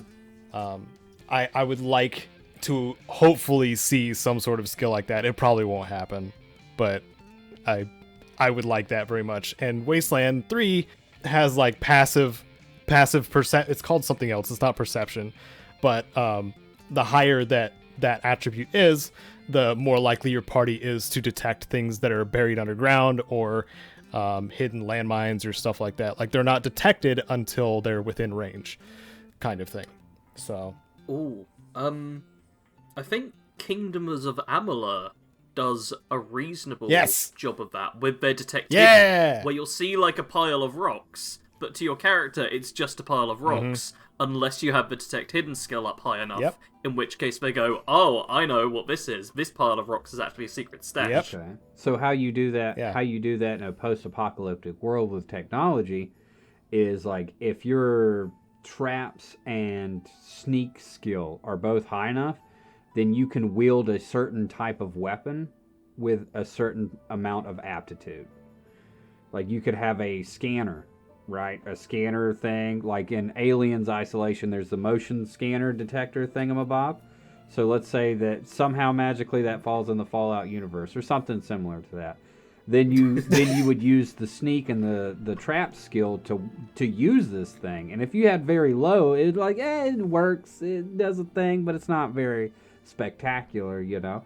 But if like that goes up, then like, man, this thing's really becoming a powerful tool. It's finding me loot, it's keeping me alive. I'm not falling into traps to where like this faction of like wastelanders or whatever that just roam the countryside taking kidneys and stuff from people. Like they don't take my kidney, but if they catch me, I'm gonna be less one kidney.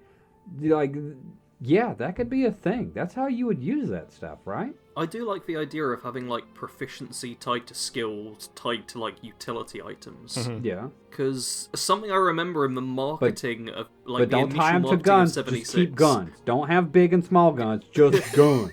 Yeah, guns can stay, guns can stay.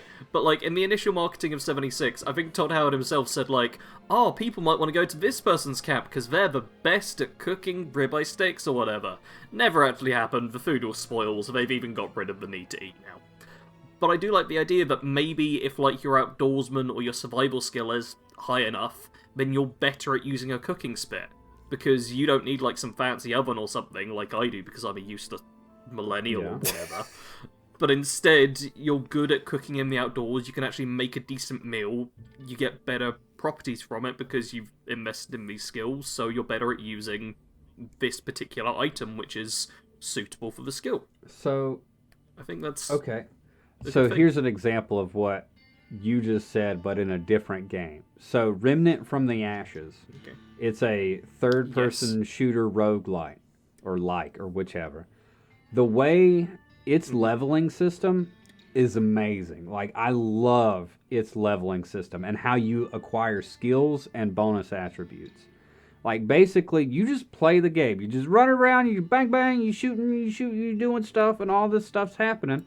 And when you kill certain things, you get certain skills or buffs or whatever, however you want to look at it. But then there's also other buffs and skills that you get just by, like, rolling through windows, by evading certain things, by taking enough poison gas, by, you know, like, just playing the game a certain way, like the way you want to play it. You get skills and buffs that benefit your play style. Like challenges in New Vegas. Dang it! Yeah, baby. There's challenge perks in New Vegas where you complete a challenge and you get a perk. Well, no, yeah, I guess it is like that. Yeah, it's basically a challenge, but you don't know what the challenge is until the perk unlocks, or until the thing unlocks. But, like, if you... See, I think of it like traits in Total War Warhammer 2, which is the same thing. Yeah. There's a lot of games that do this, actually, and Fallout should really start getting more onto it. Fallout does have it in, like, Fallout 4, you complete, like, a few DLC faction storylines and you get a perk, but there's not really anything for just, oh, hey, I fought a ton of ghouls, I'm annoyed that they I'm made better all at the fighting magazines ghouls. into perks, too. Yeah. It just becomes a mess if you start collecting the magazines. Fallout 4 has too many collectibles. It's got a lot of collectibles, and I'm, like, sitting here looking at all these skills and like, all this stuff. It's got way too many, like, overlapping skills. Like, doctor, first aid, and medicine. That's all one skill. That's one thing. Yeah. Well, you can see from this chart, Doctor and First Aid were in Fallout, Fallout 2, and Tactics. Then in Fallout 3 and New Vegas, they kind of just combined that into a medicine skill. You're right. I'm mislooking at this. But yeah. Yeah. There's a lot of that's happened within the Fallout. Because the three of us are looking at the chart, you can kind of see how much that just happens. And Helper Fractures has just kind of been a bit messy with the skills as well. Yeah. Which I don't think helps it in the long run. I will say one of the ones that I appreciate is getting rid of throwing and just having explosives be a skill instead. And so throwing weapons are directly linked to melee, and throwing explosives are related to explosives, where, like, those were already skills kind of thing. What, does it make your explosives better? The grenades? Yeah. That makes no sense. Yeah. Gives you, like, That is damage absolutely makes no sense. A grenade is a machine. Okay? Like, it's a machine that's designed to explode. It's going to have a static damage output every time. Like, in real world. That's what I'm talking about. So, like, yeah, that makes no sense. Like, if you want your explosives to be better, I would say make your crafting better. That way you could craft better explosives. Yeah. I think it works better as a crafting But what skill. if? But I also do think it ties into more complex explosives. Yes. Like, if you have some fancy wired, Then that wouldn't...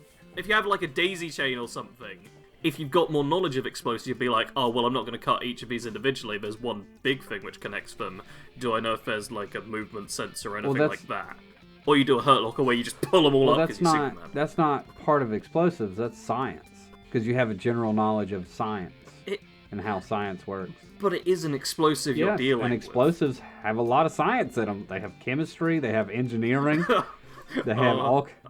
does that mean we should just get rid of explosives and just... Like, I would say big guns, small guns, explosives, anything that's a tool. Like, I would say anything that's a tool for combat. I would say make it, like, weapons. And then just have it to where buffing that, like, weapons. Buffing that increases, like... In doing that, it also removes the ability to roleplay. Yeah. I think that's too oversimplifying. Yeah, no, but it makes it... If you make it to where it's easier to use the weapons, like, oh, well, your guns don't... They don't, like... Oh, what is the word for it? When you shoot a thing and recoil happens and... Like the bloom or whatever. Like when you shoot a gun. Or, like, when you get to a certain point in your weapons, you could actually start aiming your grenades better. You could start, like, hitting things farther away and stuff like that.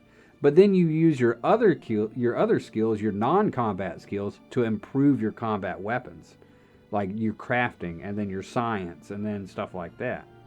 I mean, that is a way you could do it. And then, like, those non-combat skills could also apply to non-combat or stealth or, like, speech or, like, politics, whatever you want to.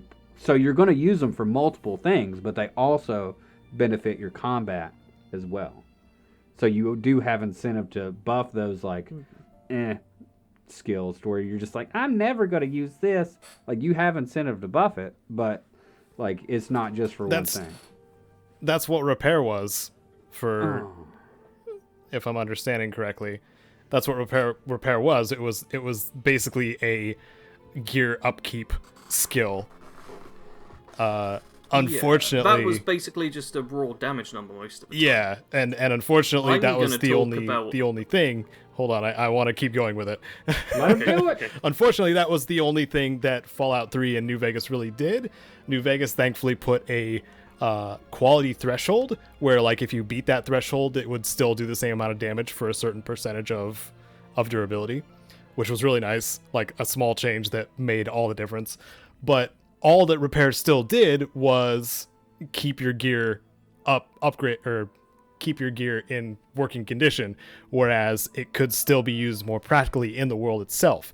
Like in New Vegas, for example, because we keep using it as an example, there's so many broken stoves everywhere, and realistically, there would probably be a way to repair at least one of them in case you wanted to use your survival skill to cook something. But you need to have a campfire, specifically a campfire, to use your survival skill, which is really annoying.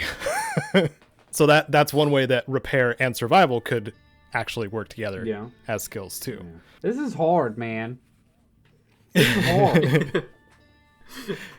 Man, I'm starting to think game developers actually like I know, put work right? and stuff into these things. It's almost like sometimes they go to school for this stuff, and then other times they learn from years of experience. Another release a broken game. Yeah. God, why are game developers so lazy not making the game work perfectly for us straight away? God, I could do better than them. Yeah. God. The steal skill too. I don't know what else you can do with it besides steal, pickpocket, and plant explosives. Steal. Like, I mean, honestly, like steal, you could probably use, like, that seems like it would be more like a skill check in a quest or something like that. Like, oh, you could steal these supplies to, like, feed your camp from this other camp, you know, like steal from Peter to pay Paul or something like that, you know. Yeah. And I'm talking about the Beatles too. But like, I don't know. That kind of does go back to like steal, sneak, and traps. They should all kind of be wrapped up into the same thing called like stealth or something, because they all kind of fall into the same skill set, you know. Like Wasteland 3's sneaky crap. Sneaky crap. Oh my gosh, that's I might actually have to play this. It's all got its own category. Oh my gosh. They did pretty great with their skills. I'm glad they compressed the ones from Wasteland 2 down to much fewer. Yeah. I feel like one big thing we've hopefully all noticed from doing this is that the number of skills a game should have seems very subjective to the player. Like, Eddie's very much wanting to compress things. When I'm looking for it, I'm like, no, I want to expand this to be even more specific so I can have ultra, like, granularly specific builds. But which way is best, I don't think is an objective answer, because it depends so much on the player base. So what you're saying is my way's best and you're wrong. Okay. That's what I hear. I think your way might be best for mass appeal, generally speaking. Yeah, that's true. Because making it simplified makes it a lot easier to get into initially, which is good. However, I think my way is better if you're someone who wants to dedicate 1,000 hours into mastering all the different and for skills. those who already have experience with in-depth RPGs like that. Because which is great for that player base, definitely. but is a lot higher barrier to entry, even if the actual range of possibilities is much I will larger. absolutely admit that too, because I consistently see, even though Wasteland 3 is one of the easiest isometric RPGs to get into, and I will say that all the time to people, it still won't click for a lot of people because of the systems being so foreign, even though they're basically just regular systems for me that I'm already super used to. Like attributes drive stats and skills. Like that's not even terms people really use anymore. So I'm gonna throw a wrench in all this and come up with a totally different idea that is tangent to what we're doing. It does have it's relatable. Is it different? It's different though, but it still kind of accomplishes the same thing, right? So how do I put this? So you have a character in Fallout, and your character is a physical person that does things out in the physical world, and you're surviving and stuff like that. So why wouldn't your combat skills and maybe some of your active skills apply to your individual, and then all the rest of the skills apply to your armor and then your weapons and stuff that you use? Like what you could do is take and cherry pick some of the skills, like let's say 30% of the skills, and put them on the actual player themselves, to where you create a person, you get pooped out into the world out of a vault, here you are, and you have these 7 skills, nothing more, nothing less, and you go out into the world and you start scavenging all your gear and stuff like that. I think you might be onto something. And then you get this armor set that's oh yeah, it's got sneak because it's certain types of padding let me be a little bit quieter, or you find this science science lab coat thing that's oh, it makes me feel like a scientist. Oh, never or mind. you find a first aid kit, and now you could do certain levels of first aid and stuff like that. Kind of something like that. Maybe. That's kind of so Anthem had that idea. That was actually one of the things Anthem was doing. Your character was just a person that just got into a suit, and you can just change your suit and it would give you different skill sets. Mm-hmm. But your person was still a person no matter what suit they were in. So if you could create your player that is your player no matter what armor you're wearing, and then change and modify your armor and your guns in a certain way to take your base player and fit them into different different play styles, I think that might be a good solution to it, maybe. Because you're starting with the same base for everything. Everything's got the same base, and then from that base you can branch out into your tree of possibilities. It's basically just imagine a tree. You got your tree trunk, which is your base character, and then from that you can start adding armor and weapons and all that, and that gives you each one of your branches and limbs and stuff like that. And you can get into the fine minutia, like Sarge wants to do. He's going down to this individual leaf for each build, right? But if you're just a person that's I really don't care about all that, so I'm just gonna have the tree trunk and these 2 limbs that have all the other little things attached to it. There's not gonna be as much, but it's just these 2, and I could just play like that, and I'll be satisfied. Huh? You gotta give me some money for that? Come on now, that was pretty good. Okay, so in the prior Fallout games, even 4 and stuff, 4 has armor pieces with certain passive bonuses and attribute boosts. Mm-hmm. Prior to that, there is armor sets in the earlier games with actual skill boosts, and some of them are pretty decent. Which I think what would fit a lot better would be perks from the armor itself. Yeah. All right. So if you did that, something Sarge's Bane of Existence, the legendary star perk system or whatever, that's got to go away. The legendary system. The legendary. It's got to go away. Okay. It's not just Sarge. Yeah. By the way. All right. Everybody that plays Fallout, that has to go away.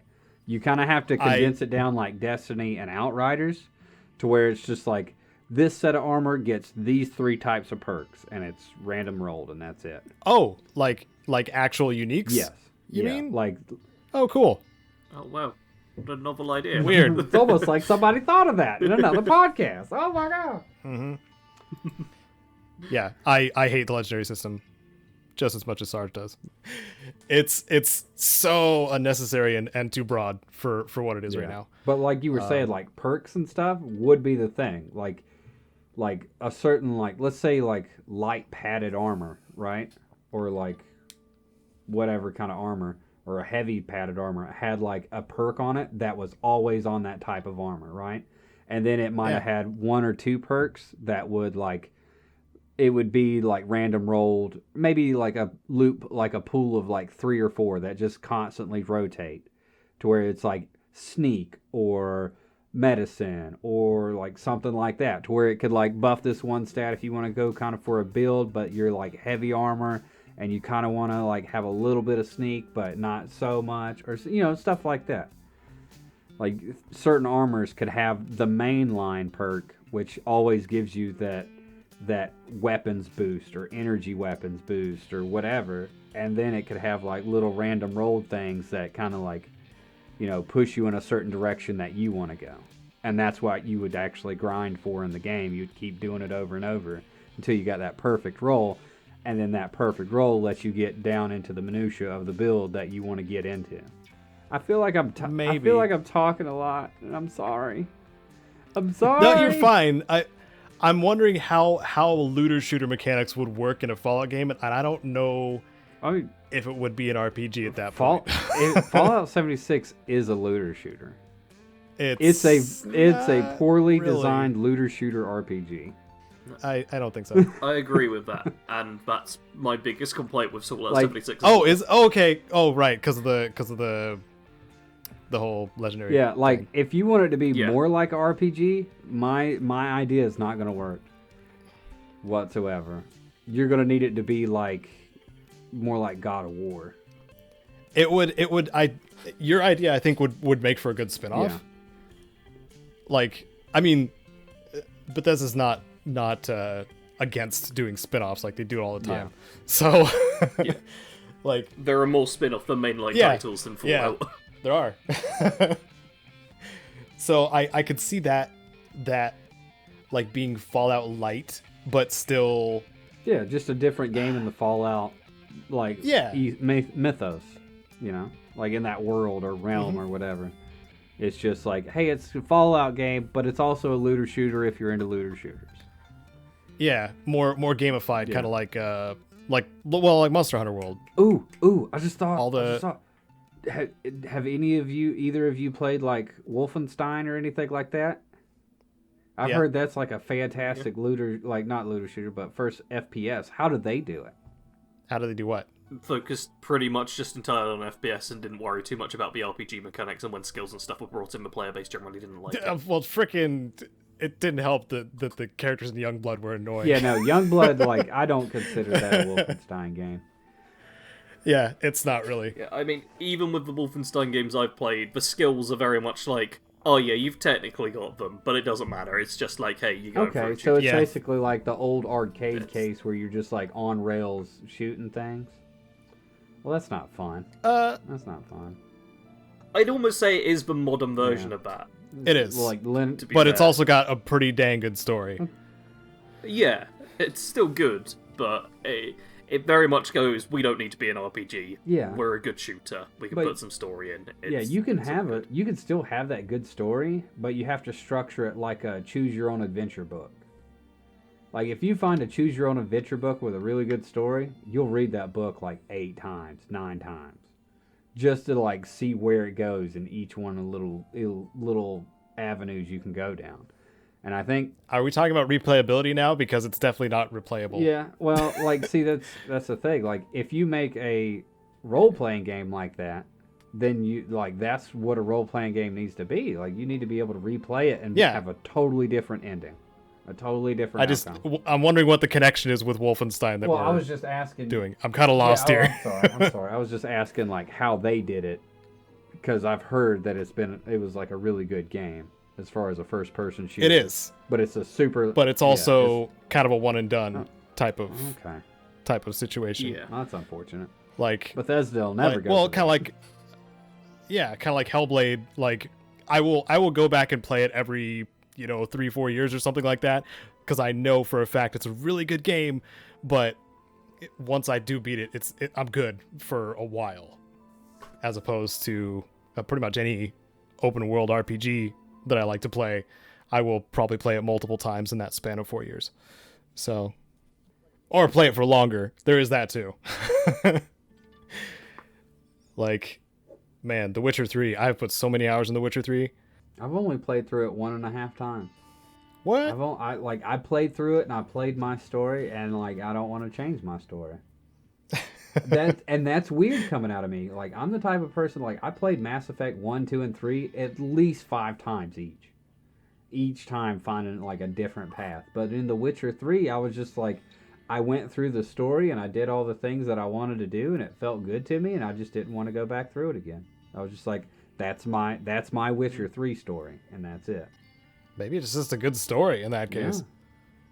Yeah. Maybe it's just a good game. Yeah, maybe it is.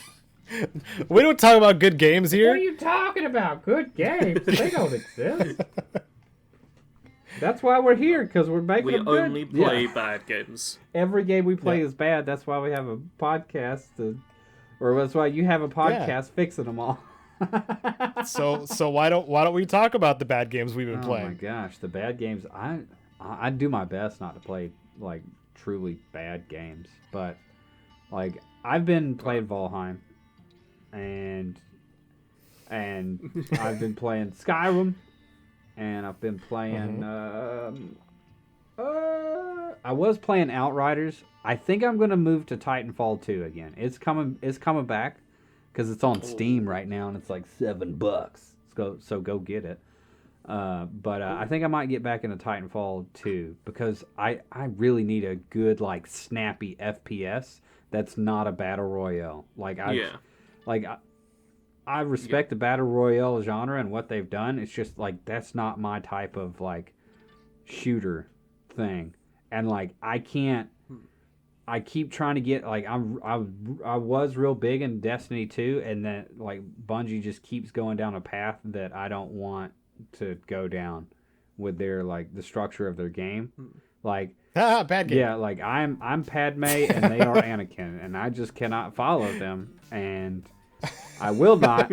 I will give birth to 2 beautiful babies, and then I will die, and that is it. You'll die heartbroken. Yes, I will die heartbroken and alone with a nomad out in the desert. What was another game? I can't remember the games I put for that. Oh yeah, Monster Hunter World, dude. We all been like kind of getting back into that, man. Like that's a great game. Mm-hmm. Yeah, we've all been playing. Yep. But you, I believe, have been streaming it with Jared. Yes. And every once in a while, Caedo will pop in. Maybe you will one day if you ever wake up in the middle of the morning. I don't know when you wake up, but you're more than welcome. The middle of the time schedule, time sync. Yeah, I am generally asleep when you're streaming now. Once I switch to a nocturnal schedule, I'll be awake. But I expect you there. But yeah, those are the games I've been playing, really. What about you, Caedo? What you've been playing, huh? Oh, I have been playing way more games than a person should. Yep. In any situation in the past 2 weeks, because I don't want to talk about all of them, obviously, because it's going to take a while, and because I don't want to spoil the video that I'm working on. Ooh, it's going to be a Games for Fallout fans. Ooh. It's going to be a list. It's going to be a list of 10 games for Fallout fans that aren't Fallout. Ooh, you hear that, you avid listeners? It's time to read between the lines and put your guesses in the comment section. Yeah. What games do you play that aren't Fallout that have that Fallout Wastelandy vibe? Please let me know in the comments. I probably have it written down on my list. I've been very thorough. And if he doesn't, he's going to steal your thought and like be like, oh yeah, I totally had that written down on the list. Dang it, now I gotta go buy that game. The list for the video and the actual list of games that I have are vastly different in number. But so I finally gave enough time to play Stalker, Shadow of Pripyat, or not. What's the name of the title? Stalker. Well, now you're spoiling it. Well, no, like Stalker, Call of Pripyat. I was confusing the first. The naming conventions for the Stalker games are really annoying. No, there's a guy that comes into my chat all the time. He's like, man, Stalker's the best game ever. And I like looked it up one day. I was like, there's like 15 Stalkers, dude. Like, which game are you talking about? Yeah, so Call of Pripyat is the sequel of Shadow of Chernobyl, which it took me a while to figure that out, but I wanted to try the latest of the games, because the further back you go, the more clunky it feels. So, and I had given Call of Pripyat a little bit of a chance when I first tried it, and then I was like, it's not really my thing. It took a really long time to actually get into the game, but once I was, then it was hard to stop playing. So it's one of those games where you have to donate your time for the chance to start enjoying it, which not everybody does, but that was my kind of take on it. By the end of the game, I was like, yeah, it's kind of fun. It was kind of a fun time. But one that I kind of like I went back to and I knew it was good was that's Dying Light. that's not going to be on my list. That's something I was playing with Stark. They just had a Rust crossover event, and as far as I know, okay, so Rust is one of the most toxic survival games in existence, by the way. You're very right. But hilariously, I don't think Rust actually had a crossover event over on their stuff. I think it was just Dying Light that had Rust content. What, did they just have a naked dude running around with a rock? Is that what it was? Because that's what. No, they actually had bucket helmets on some of the zombies, and you could unlock the cleaver that was made of like signs and stuff like that, and the assault rifle from Rust was an unlockable as well, and it had better accuracy than pretty much any gun in Dying Light, so there's actually incentive to do that. And you would also get the metal armor set that's just like a whole bunch of metal strapped to your body with a pot helmet kind of thing. Fun little event. Me and Stark played a little bit. We played a little bit more the following too. Dying Light is such a good co-op game. It's so good. And I disappointedly that's a word, right? Is that a word? Man, I'm from the South. Anything has potential to be a word, dude. Like anything, man. To my disappointment, I found out that the developer Skyshine doesn't really exist anymore. Because I booted up Skyshine's Bedlam and I ran into quite a few just game-halting bugs.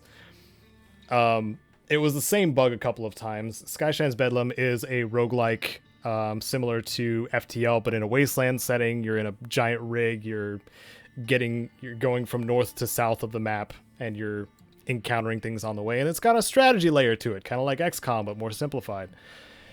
Also brutal, but what made it more brutal was the fact that the game would just freeze up entirely, and it would still let me click on things on the UI, but none of the characters would move at all. And I was like, well, this is one of the worst bugs I've ever experienced in a game. And I looked for any possible solutions to it, and I was met with just more of the same question, because like the website for the developers is gone, the support from the developers is gone, like it's just completely abandoned.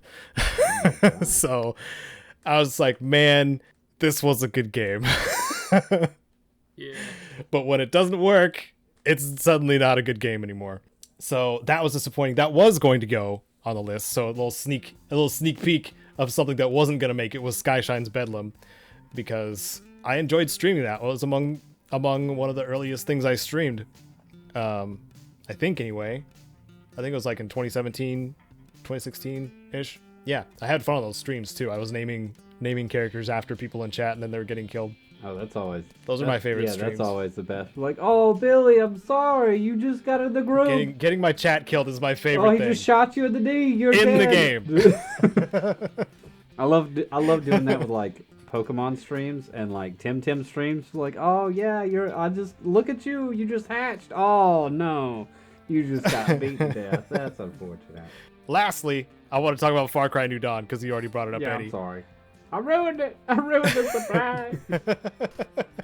Well, I just realized you have Herc as your icon as well. Yeah, dude. Like you said that, and then like the DM one day was like, "You sound a lot like Herc," and I was just like, I looked up some of his Far Cry 5 stuff, and I was just like, "Oh yeah, that's right. That was like my favorite character from Far Cry 5." I was like, he was really relatable for some reason, and he had explosives on him all the time. Yeah. So, Far Cry New Dawn is the sequel to Far Cry 5, and it's post-apocalyptic, extremely colorful, probably one of the most colorful apocalypses I've played around in. Yep. And it's got a fairly interesting story. I kind of knew already that Joseph was going to be the actual end, or related to the actual end, not the twins, because they were kind of paper thin. But the gameplay itself was a lot of fun. The stealth. Oh, stealth is fun. Throwing knives are way too overpowered for any game.